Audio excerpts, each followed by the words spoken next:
স্বাস্থ্য অধিদপ্তরের তথ্য অনুসারে গত ২৪ ঘন্টায় ১০১টি নমুনা পরীক্ষায় ১৩ জনের করোনা পজিটিভ এসেছে।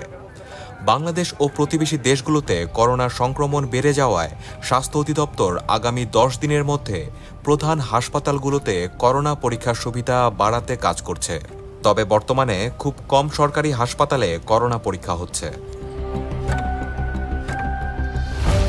আইসিডিডিআরবি জানিয়েছে, গত মাসে কোভিড রোগীর সংখ্যা উল্লেখযোগ্য হারে বেড়েছে। তবে তাদের বিজ্ঞানীরা জোর দিয়ে বলেছেন যে বর্তমানে জনসাধারণের বড় ধরনের উদ্বেগের কোনো কারণ নেই এবং কোভিড-১৯-এর সাধারণ সতর্কতাগুলো মেনে চলার গুরুত্ব তুলে ধরেছেন।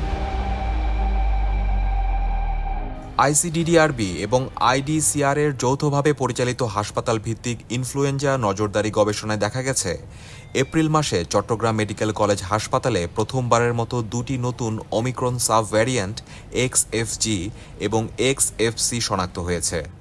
এ বিষয়ে স্বাস্থ্য অধিদপ্তরের সংক্রামক রোগ নিয়ন্ত্রণ শাখার পরিচালক অধ্যাপক হালিমুর রশিদ বলেন, যেসব হাসপাতালে আরটি-পিসিআর ল্যাব রয়েছে, করোনা পরীক্ষা পুনরায় চালু করার প্রস্তুতি নিতে তাদের নির্দেশ দেওয়া হয়েছে। স্থানীয় কোম্পানিগুলো থেকে করোনা পরীক্ষার কিট সংগ্রহ করা হচ্ছে।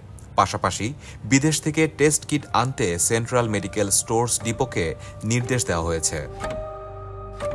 তিনি আরও বলেন, আমরা আশা করছি আগামী ১০ দিনের মধ্যে করোনা পরীক্ষার ব্যবস্থা আবার চালু করা যাবে, তবে তা সীমিত পরিসরে হবে।